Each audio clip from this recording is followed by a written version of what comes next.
하나님 말씀 사도행전 6장 1절부터서 7절 말씀 보겠습니다.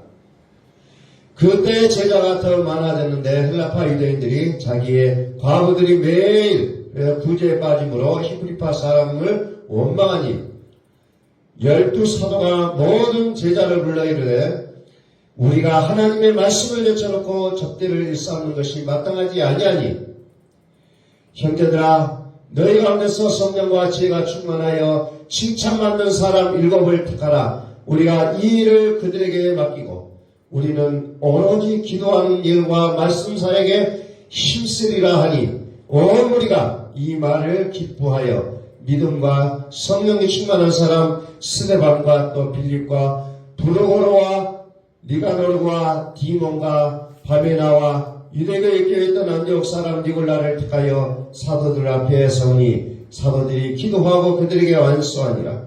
하나님의 말씀이 점점 왕성하여 예루살렘에 있는 제자의 수가 더 심히 많아지고 허다한 제사장의 무리도 이도에 복종하니라. 아멘. 선포합니다. 하나님은 살아계십니다. 이제 우리 2025년도에 우리 교회가 복음의 지평을 넓히는 사람들이라는 제목을 우리가 출발을 했습니다. 복음의 지평을 넓히는 사람들이 누구입니까? 여기는 내가 예수님을 믿기 시작한 순간부터서 어떤 집사, 권사, 장로, 목사 할 것 없이 누구나 다 상관없다는 겁니다. 오늘 말씀을 통해서 조금 우리 교회가 이제 조금 규모가 작다 보니까 이런 얘기들을 별로 하지 않았습니다만 오늘은 조금 하고 싶은 생각이 들었어요. 교회에 어떤 직원들이 있느냐라는 부분들입니다. 우리 헌법책에 보면 직원이라고 나와요. 교회 직원. 우리가 이제 사회에서 많이 직원이라는 말에서 교회에서는 그렇게 많이 좀 안 쓰는 편에 해당되는데 우리 교회 헌법에는 직원이라는 말로 쓰고 있습니다. 직원에는 4가지가 있어요. 직원이 창설 직원이 있고 항존직이 있고 임시직원이 있고 그 다음에 준직원이라는 4가지의 직원으로 나눠져 있어요. 사실상 우리가 많이 쓰고 있지는 않지만은 그런 내용들이 있으면서 이제 그 세부적인 내용들이 이제 다뤄지면서 우리가 목사님, 장로님, 권사님, 집사님, 전도사님 이런 이름이 들어가 있다는 거, 그 내용 속이다. 여러분들이 이런 부분들도 교회를 다니기 때문에 좀 알았으면 좋겠다라는 생각이 들더라고요. 그동안에 참 많은 우리가 생각들을 많이 했을 거예요. 근데 저는 이제 우리 한국의 지금 현재 정치의 어떤 우리 한국의 형편들을 보면서 기독교라는 것이 무엇인가를 참 많이 생각을 해보게 됐습니다. 기독교. 매스컴에서는 특정한 사람들을 통해서 기독교가 다인 것처럼 내비쳐졌고 또 그렇지 않은 대다수의 교회들도 있지만은 그러나 매스컴에 떠들고 있는 이 교회로 인해서 많은 교회라는 그 이미지가 희석되는 그런 경우들을 많이 봤다는 겁니다. 어디 가서 얘기하기도 어렵고 어떤 교회 목사님은 저번에도 말씀드렸지만 인사도 안 받을 정도로 그렇게 심각한 상태까지 변절이 돼버리고 말았다는 겁니다. 목사님들끼리 만나서도 그런 얘기를 해요. 가슴이 매우 안타깝다는 거죠. 지금 교회가 극우의 단체의 모습으로 많은 사람들이 인식하게 되어버렸다는 겁니다. 우리가 주위에 있는 우리가 살고 있는 이 지역의 교회들을 봤을 때 구구의 모습으로 달려간 교회가 그렇게 많지는 않다는 거죠. 그럼에도 불구하고 구구의 교회 모습. 그래서 이런 내용들을 말씀을 드리고 싶어도 참 어려워요, 사실상. 한국에서는 또 정치적인 내용이 들어가 버리면 매우 민감하다는 겁니다, 모든 사람들이. 우리는 하나님의 말씀을 따라 나아가야 될 자들인데 어떻게 구구의 모습으로 바뀌어버린다는 겁니다. 그것이 어떻게 보면 대한민국이 시작하면서부터 그게 시작되어 있는 모습들이 있었다고 말씀을 드렸어요. 그럼에도 불구하고 하나님은 여전히 당신이 계시하신 말씀을 통해서 교회를 세워가시고 한국 사회를 변화시켜가는 그런 아름다운 모습으로 하나님은 지금도 일하고 계신다는 사실입니다. 오늘 하나님 우리를 복음의 지평을 넓히는 사람들로 우리를 불러주셨다는 겁니다. 하나님의 말씀을 내가 교회에서만 적용할 것인가? 세상에 나가서 적용할 것인가? 아니면 죽은 후에 적용할 것인가? 그것이 우리에게 보면 굉장한 차이점이라는 겁니다. 그런데 안타깝게 우리 교회가 같아요. 어떻게 보면 교회에서 적용하는 하나님의 말씀으로 비춰질 때가 또 있다는 거예요. 교회에서 적용하는 하나님의 말씀. 그래서 밖에 나가면 적용을 못하고 또 어떤 경우는 교회만 열심히 다녀가지고 죽은 후에 적용하겠다는 거예요. 죽은 후에 천국 가겠다는 거죠. 이 생각을 잘못해버리면은 우리는 살았으나 살아있는 이름을 믿지만은 죽은 자가 된다는 겁니다. 제가 끊임없이 말씀드렸죠. 요한계시록 3장에 살아있는 이름은 가졌으나 죽은 자로다.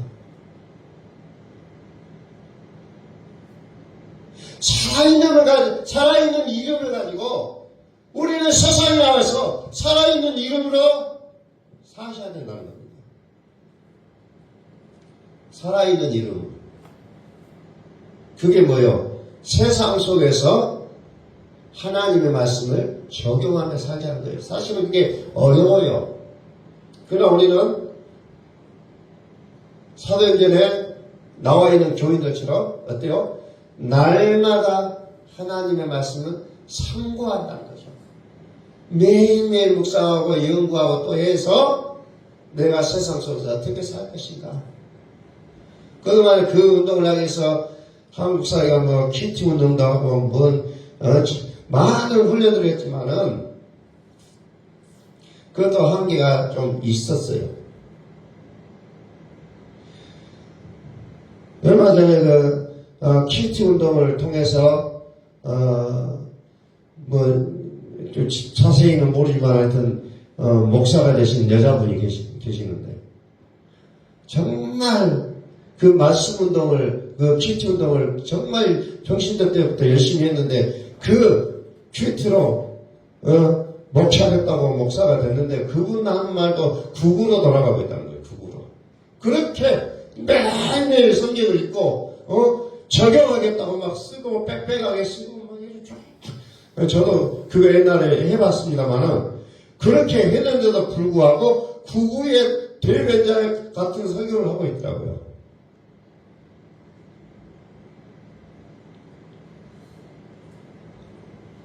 하는 것이 중요하지만 우리가 또 어떻게 할 것인가가 중요하다는 겁니다.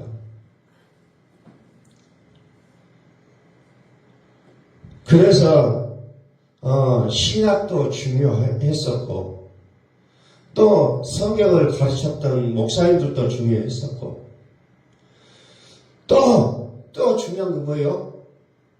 내가 중요하다는 게 내가 하나님의 말씀을 날마다 상고하여 그러한가 봐야 된다는 겁니다. 내가 그거 구분 못하면 내 영혼을 빼앗아버린다는 겁니다. 말씀드렸죠. 마태복음 24장의 마지막 때는 뭐요?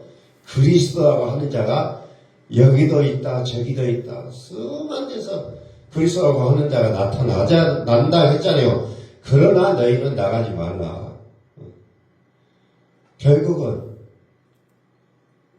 나의 믿음이 경광에 서 있어야 한다. 남을 의존해서 믿는 시대가 이제는 어떻게 보면 아니다 싶어요.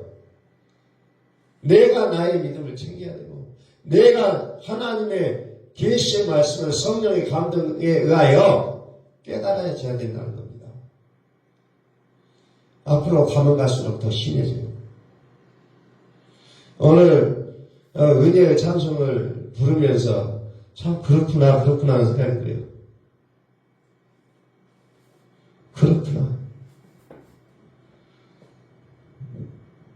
내가 걸어왔던 모든 순간이 당연한 것이 아니었어요. 정말 우리가 작년 12월 3일부터서 걸어왔던 우리의 삶이 어떻게 보면 잠도 못 자는 그런 순간들을 많이 맞이했어요. 잠도 자기도 힘들고 정말 어떻게 될 것인가.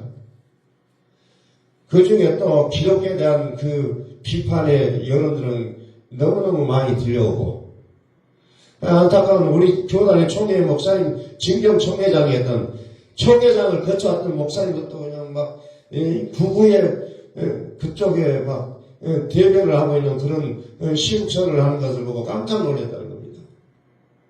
도대체 어떻게 되어갈 것인지. 어느 정당을 지지하자가 아니라 오늘 우리 그리스도인들이 무엇이 옳고 그른지를 아셔야 된다는 겁니다.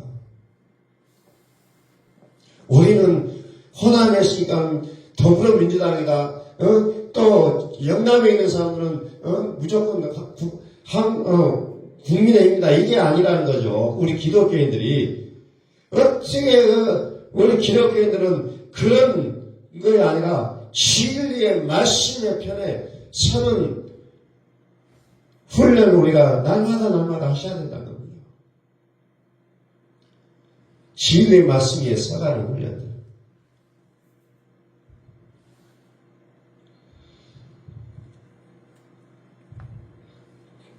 그래서 오늘 우리를 세상의 지평을 넓히는 사람들로 우리를 불러주셨다는 거예요. 안 되니까. 잘 안 되니까. 우리를 부르셔서 말씀으로 새롭게 변화를 받아 우리로 하여금 이 땅에서 하나님이 사용하시기를 소원하고 계신다는 겁니다. 교회 직원이 왜 생겼냐? 1절에 보니까 원망하다 했죠. 원망. 왜 원망해요? 일을 하니까 원망하잖아요. 왜 나만 하냐? 오늘 한국 교회도 막 여전히 그 모습은 나타납니다. 니는 하고 나는 안 하고 그냥 복잡해요. 헬라파 유대인들이 자기의 과부들인 매일의 구제에 빠짐으로 희귀과 사람을 원망하니 헬라파 유대인들이 왜 우리만 일을 하냐? 좀 히브리파 사람도 일 좀 해라. 이런 일들. 누구는 열심히 하냐, 누구는 안 한다. 이런 원망들이 많이 나온다는 겁니다. 그 사람 살다 보면 그런 일들이 많이 있을 수밖에 없잖아요. 그래서 2절에 보니까 12사도가 그래도 조금 대표적인 사람들을 불러다가 뭐라고 합니까? 우리가 하나님의 말씀을 젖혀놓고 젖대를 싸는 것이 마땅하지 않으니 자 형제들아 너희 가운데서 어째요? 성령과 지혜가 충만하여 칭찬받는 사람 7을 택하라. 우리가 이 일을 그들에게 맡기고 우리는 사도들은 오로지 기도하는 일과 말씀 사역에 힘쓰겠다 하는 것으로 이제 모든 그 사건들을 정리하는 모습을 보여주고 있다는 겁니다. 그래서 오늘 이 시대에도 목사는 말씀과 기도하는 일에 어떻게 보면 더 많은 시간들을 할애하게 되고, 그리고 여기에 나오는 성경에서 나오는 집권자는 집사예요. 집사. 근데 그 집사도 어떻게 해요? 안수하여서 나옵니다. 안수에서. 그래서 최초의 교회 직원은 사도와 집사로 이렇게 구성이 돼서 출발하고 있는 내용을 보게 되는 겁니다. 사도와 집사. 그래서 교회가 다양해지면서 또 여러 직책들이 이제 나오게 되잖아요. 이것이 성경에 나와 있다, 안 나왔다, 우리는 또 그것을 따지는 사람도 있어요, 사실은. 다니다 보고. 뭐, 어디가 그런 직급이 있느냐. 근데 하나님은 시대의 변화에 따라 복잡해지면 거기에 맞는 직급을 사용할 수 있도록 그 모델적으로 보여주고 있는 내용들이요. 그러니까 너무 성경의 단어에 매이지 말라는 겁니다. 여튼 저번에 커피 마시러 가는 일이 있어서 어떤 커피숍을 가서 커피 마시러 들어가는데 다 거기 이제 하는 말이 그 말이 들리더라고요. 부활절도 성경에는 없는데 이날만 기념하라겠다는 거예요. 그게 뭐예요? 6월절. 그 교단이 있어요. 6월절은 성경에 나와 있는 거다. 이걸 지켜야 된다. 근데 참 사람이 그렇게 단순해요. 문자에 매여 산다는 거. 문자에. 요즘 뉴스에 보면은 단어 싸움하고 있는 사람들도 많이 있잖아요. 단어 싸움. 뭐 그렇게 단어 싸움을 그렇게 한국 사람들 좋아하는지 모르겠어요. 그거 붙잡고 있다는 겁니다. 말의 흐름은 이런 건데 어떤 단어 하나 잘못 나온 그 단어 가지고 네 이렇게 말했잖냐고 그거 갖고 싸우고 있다는 거예요. 우리는 좀 그런 일 좀 안 했으면 좋겠다는 거예요. 단어 싸움 하지 말자. 그 흐름을 좀 어떤 얘기를 하고 있는가를 우리는 들어보자는 겁니다. 성경에서 무엇을 말하는지를 좀 알고 가야 되는데 문자에 고정시켜버려요. 문자에 고정시켜는 거지요. 독서를 해도 어떤 사람은 책을 100권, 200권, 1000권, 10,000권 읽어요. 근데 어때요? 책을 읽은 사람이지 그 책을 읽고 바꿔진 건 하나도 없다는 겁니다. 그러면 불행하잖아요. 책을 읽었다는 것은 거기에서 좋은 내용들을 나의 삶 속으로 적용하는 게 진정한 독서의 내용이라는 겁니다. 그런데 어떤 경우는 책을 읽어가는 그 목표만 가지고 있다는 겁니다. 그 하는 거 많아요. 머릿속에 뭐 말하면 툭툭툭툭 말이 줄줄줄줄 흘러나와요. 그런데 결국은 아무것도 아니에요. 또 성경도 보면은 과거에 보면은 참 믿음 좋으신 분들 많아요. 식사하기도 하는데 창세기 태초에 하나님이 천지를 창조하신다면서 요한계시록 주 예수가 오시옵소서 하면 거기까지 다 나와요. 그럼 밥 먹을 때 어때요? 1시간이에요. 1시간. 기도만 해. 그걸로 또 믿음 좋다고 합니다. 옛날에 우리 20대 때 가서 그런 분들 만나면 참 그렇게나 산다는 겁니다. 왜? 성경은 많이 알고 외우고 막 했는데 불구하고 하나님이 하시는 그 메시지의 내용을 모른다는 겁니다. 그럼 불행하지 않겠어요? 여러분들이 오늘날 매일 이렇게 매주 나와서 설교를 듣는데 설교의 그 메시지의 내용을 좀 내용이 어떤 내용인지를 그 캐치를 하고 그것을 적용할 수 있어야 된다는 겁니다. 자기만의 어떤 깨달음으로. 제가 일일이 이렇게 사십시오 하면 이건 메시지가 아니에요, 사실은. 근데 한국 사람들은 매우 좋아합니다. 그래서 한국 설교의 그 인기 있는 설교가 가게 보면 첫째, 둘째, 셋째 해갖고 오는 설교를 매우 좋아했어요. 왜? 듣고 저렇게 사는구나 하고 가는 거예요. 근데 저같이 이렇게 말을 하면 어때요? 뭔 말인지 잘 모를 때가 있다는 겁니다. 어떻게 적용해야 될지를 몰라요. 그러나 그 말씀을 가지고 내가 기도하면서 하나님, 나는 이 말씀을 어떻게 적용했으면 좋겠습니까? 하면 기도하면서 나의 깨달음으로 그것을 적용을 해야 된다는 겁니다. 우리 모두는 어린아이로 살아갈 것이 아니라 어른의 모습으로 살아가야 된다는 겁니다. 이거 해라 저거 해라 이렇게 딱딱딱 정해진 것이 아니라 하나님께서 나에게 깨닫게 하신 하나님께서 원하시는 일을 우리가 해야 된다는 겁니다. 자, 교회 직원은 창설 직원이라고 해서 창설 직원. 주 예수께서 최초에 이적을 행한 능력이 있는 자로 세우신 자, 그걸 창설 직원이라고, 교회 창설 직원. 사도라고 우리가 표현하죠. 사도. 12사도 있잖아요. 베드로, 요한, 야고보, 바울까지. 그 다음에 두 번째가 교회의 항존직. 항존직은 장로와 집사예요. 장로는 다른 말로 하면 감독. 그래서 어떤 교단은 감독교회가 있어요. 감독교회. 그런 교단도 있습니다. 장로와 집사로 하는데 여기서 또 장로는 두 가지가 있어요. 설교하고 치리를 같이 하는 목사가 있고 치리만 하는 장로가 있다는 겁니다. 그래서 우리가 보통 목사님하고 부르는 사람은 설교와 치리를 같이 하는 분이고 우리가 장로님하고 부르는데 그 장로님은 치리만 한다는 겁니다. 치리.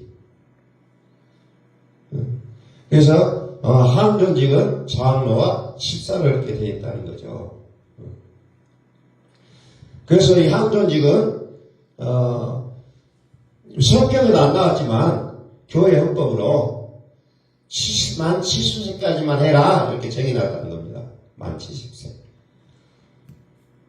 모세는 죽을 때까지 했잖아요. 모세는.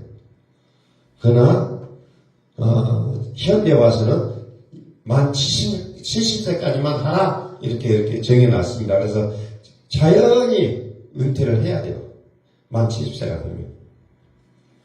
자, 세 번째로 임시 직원이라고 있어요. 임시 직원. 임시 직원은 항존직은 안수를 해야 되고 임시 직원은 안수하지 않아요. 그런데 여기에도 70세까지만 한다는 겁니다. 70세까지. 그래서 우리는 집사 중에서도 안수를 안 받으면 우리가 편의상 서리 집사라고 하잖아요. 서리 집사는 뭐예요? 집사 대행이라는 뜻이에요. 집사 대행. 요즘 대행이 너무 우리가 많이 하게 되는데 대행을 서리라고 붙입니다. 서리 집사. 대행이에요. 안수를 안 받았기 때문에. 자, 전도사. 전도사도 임시직원이에요. 임시직원.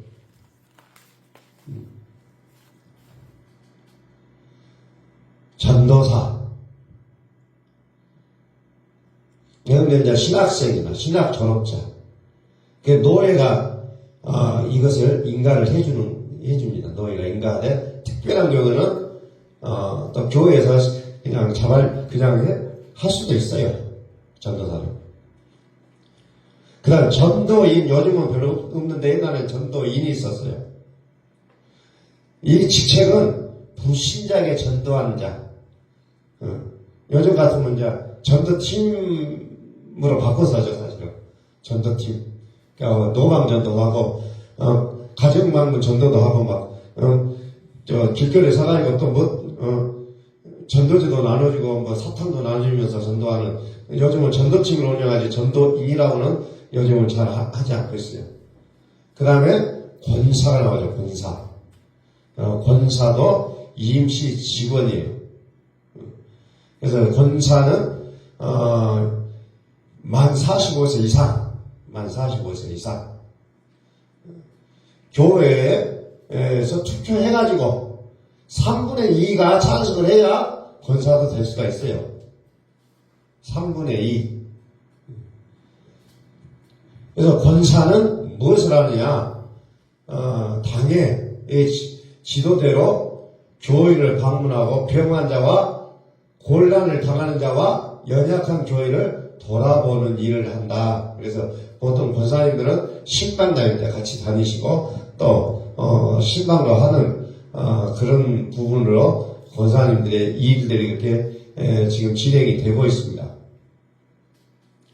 그래서 권사님도 우리는 이제 보통 일하고 있는 권사를 시무권사라 이렇게 표현합니다. 사실은. 근데 이제 헌법적에는 그렇게 이제 그런 건 없는데 우리가 이제 여러 가지 이제 일을 하다 보니까 교회가 이제 커지고 또 권사가 많다 보니까 또 은퇴를 하게 되잖아요. 그러면은 은퇴 권사도 나오고 또 이제 나이가 차서 권사는 할 수 없는데 이름이라도 이제 권사라 불러주고서 명예 권사도 서가지고 또 이런 것들을 하게 된다는 겁니다. 그 다음에 이제 아까 말씀드린 서리집사, 남녀 서리집사. 서리집사는 1년에 한 번씩 세워져요, 사실은. 근데 어떤 분들은 한 번 집사가 되면 영원한 집사라고 얘기하는 사람도 가끔 만나요, 만날 때. 근데 이제 1년에 한 번씩 세워요. 우리 이제 합동측에서는. 이제 네 번째, 교회 직원의 첫 번째 교회 창설 직원, 두 번째 교회 항존직, 세 번째 교회 임시 직원, 네 번째 준 직원이죠. 준 직원. 자, 준 직원은 강도사라고 불러요. 목사가 되기 전에 목사고시를 보고 합격한 사람을 강도사라고 부릅니다. 이건 총회에서 시험을 봐요. 저도 총회에서 시험 받아서 강도사 인허를 받고 이제 했는데 아직은 목사가 아니에요. 그리고 노예에서 시험을 봐가지고 자격을 받은 사람을 우리는 목사 후보생이라 이렇게 불러줘요. 그래서 목사 후보생이 되어야 총신신학대학원을 들어갈 수가 있다는 겁니다. 그거 받지 못하면 신학대학원을 못 들어가요. 그래서 항상 학교에서 입학하기 전에 서류를 제출할 때 그 같이 제출해요. 신학대학원을.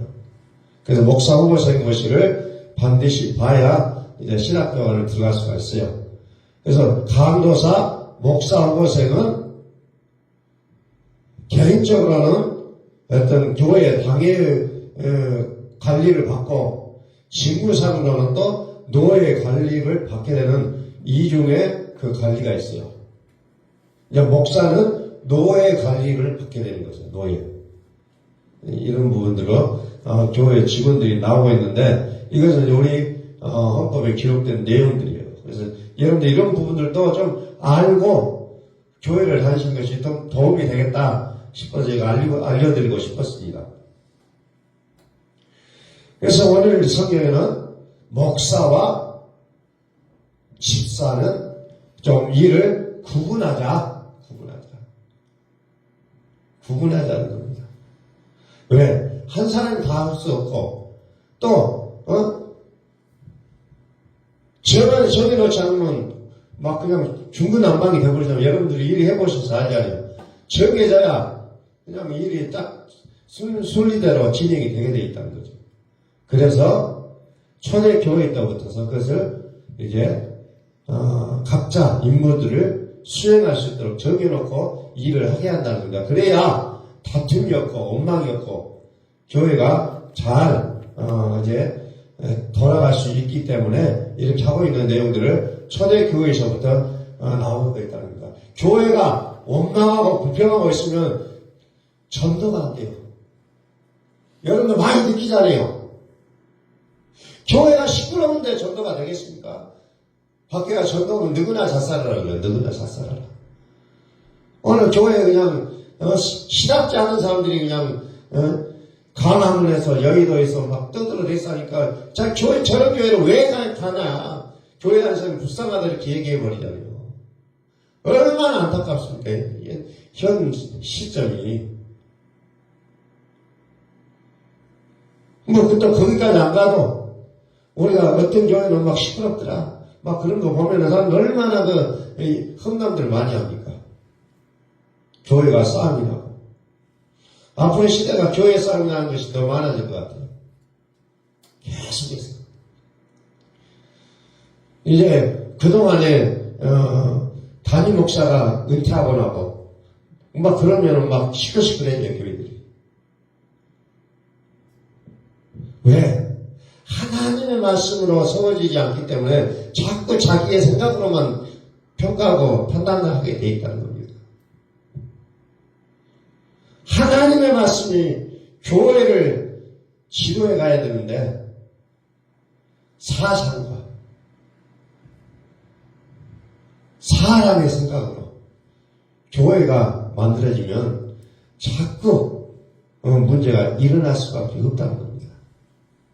오늘 사도교회가 이렇게 이제 사도와 집사의 일이 구분되어지고 사도는 말씀하고 말씀을 연구하고 기도하고 하고 집사들은 교회 모든 봉사활동 이런 접대하는 일 이런 것들을 다 해버리고 나니까 어때요? 더욱더 하나님의 말씀이 어떻게 됩니까? 점점 왕성하여 예루살렘에는 제자의 수가 더 심히 많아지고 허다한 제사장의 무리도 이 도에 복종하니라. 전도가 많이 됐다는 거예요. 교회가 든든하게 세워지고 교회가 안정되니까 더 많은 사람들이 교회에 나와도 교회가 그것을 다 커버할 수가 있게 된다는 내용이 초대교회부터 나오고 있다는 겁니다. 오늘 우리 교회도 정말 저를 비롯해서 우리 권사님, 집사님 모두가 다 정말 이제 하나님의 교회를 위해서 우리가 각자 내가 할 수 있는 일이 무엇인지 그것을 또 스스로 좀 아시고 그 일들을 좀 감당하고 서로서로 도와주는 이런 모습이 되어지기를 예수 그리스도의 이름으로 간절히 축복합니다. 하셔야 돼요. 누가 한가한가 또 보면서 겹치면 안 되니까 이렇게 지혜롭게 우리가 뭐 그렇게 큰 할 일은 없습니다만은 이런 일도 좀 나눠서 하고 이런 모습들이 우리에게는 필요하다는 거예요. 뭐 우리 교회는 뭐 아직은 뭐 많이 필요 없어요. 청소하는 일이나 이제 식사하는 일도 이런 거 정도밖에 없잖아요. 아직은 또 우리 또 성도 간에 그 교제하는 일들 이런 부분들. 그래서 우리가 이런 부분들을 하면서 교회를 더욱더 아름답게 또 화목하게 만들어가면서 또 한 사람 한 사람 또 전도해서 우리가 좀 화목한 그런 교회의 모습으로 나가게 된다면 교회는 자연스럽게 이제 부흥되고 그렇게 되어진다는 거죠. 또 우리 교회가 또 하나님께서 허락하신 일이면 또 어떻게 전도하는 일과 한번 해볼 수도 있고 또 어떤 전도를 하기 위해서 또 방법이 여러 가지가 있잖아요. 또 그런 것들 하나씩 또 하나님 깨닫게 하시는 그런 일들을 해나가서 정말 이 시대에 필요한 하나님의 교회, 복음이 전파되는 교회를 하나님 우리를 통해서 만들어주신다면 얼마나 좋아요. 정말 이 시대에 하나님께서 인정하신 교회가 되어야 된다는 겁니다. 정말 그런 교회가 얼마나 있을까? 우리 교회도 그런 교회가 됐으면 좋겠다. 라는 소원을 가지고 있는 거죠. 그래서 우리가 말씀을 매일매일 붙잡고 연구하고 또 생각하고 기도하고 이런 일들을 우리 스스로가 하셔야 된다는 겁니다. 그래서 이 시대는 누가 신앙생활을 이렇게 합시다가 아니라 내 스스로가 그 일에 헌신되어져야 된다는 겁니다. 어찌 보면 이게 가장 중요한 일이에요. 말씀을 읽고 묵상하고 기도하고, 그래서 이 말씀을 내가 우리의 삶 속에서 어떻게 표현할 수 있을 것인가, 이것을 우리는 계속해서 연구해 가면서 연구하는 사람들이라는 겁니다. 그냥 나 혼자 그냥 마음속으로 믿어야지, 이게 아니에요. 믿음은 나타나는 겁니다. 요즘 계속해서 나오는 게 사랑은 표현이라고 하잖아요. 사랑은 표현이다. 믿음은 마음속으로만 갖고 있죠. 믿음은 폭발해버린다는 겁니다. 믿음이라는 것은 절대 혼자 믿고 살 수가 없어요. 사실은 나타나게 된다는 겁니다. 나의 말과 생각으로, 나의 어떤 사상으로 표현되게 되어 있다는 거죠. 표현이 되어져요. 저도 마찬가지로 알지 못하는 사람들하고 가서 내가 교회 다니는 사람이다 라고 말하지 않고 이야기를 해도 나의 믿음이 나간다는 겁니다. 나의 믿음이 나가요. 우리의 사상이 뭐예요? 나의 믿음을 통해 믿음이라는 거죠. 이게 나가는 겁니다. 그래서 그 등불이 바가지로 덮어버리면 빛이 안 나오지만은 바가지를 떠들어 놓고 등불이 비추면은 세상이 밝아지게 돼 있다는 거죠. 우리가 이 예배당을 캄캄할 때 들어오면 아무것도 안 보이지만 불을 딱 스위치를 넣는 순간 확 밝아져요. 그럼 누가 말을 안 해도 빛이다 라는 것을 알 수 있듯이 우리는 말과 행동을 통해서 내가 예수 믿는 사람이라고 말을 하지 않아도 상대방이 알 수 있어야 된다는 겁니다. 내가 말을 해서 나는 예수 믿는 사람이라고 말을 해서 그때 알았다면 그분도 어찌 보면 생각을 한번 해봐야 돼요. 그렇다고 해서 예수 믿는 사람이 무릎에 살으라는 거 아니에요. 예수 믿는 사람은 각당이 있어야 돼요. 지혜가 있어야 되고 분명한 것이 있어야 된다는 겁니다. 근데 과거에 저도 잘못 생각했던 것이 그냥 착하게 산다는 것에 대한 오해가 있었다는 겁니다. 이제 그런 것에 빠지지 말고 지혜를 따라 나의 결단을 해가는 모습이 우리는 더욱더 필요하다는 사실을 기억할 수 있기를 원합니다. 그래서 때로는 부드럽지만 때로는 강하게, 때로는 사랑이 많은 사람이지만 때로는 공의로운 모습으로 살아가는 것이 어찌 보면은 현대 기독교인의 모습이 되어야 되지 않을까, 이런 생각들을 많이 해보게 된다는 겁니다.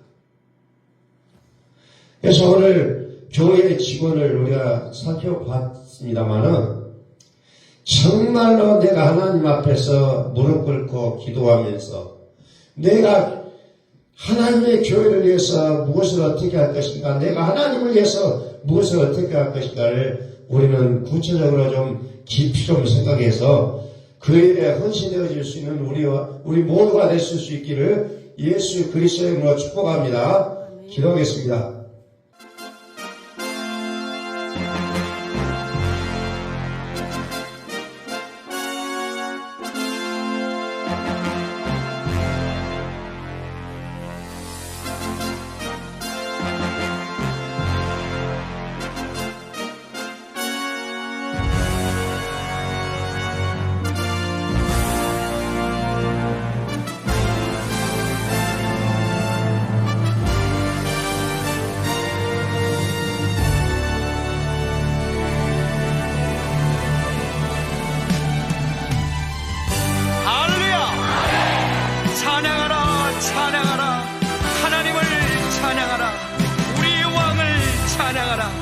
하나님은 온 땅의 왕이 되시며 열방을 치리하시니 그 이름을 선포합시다.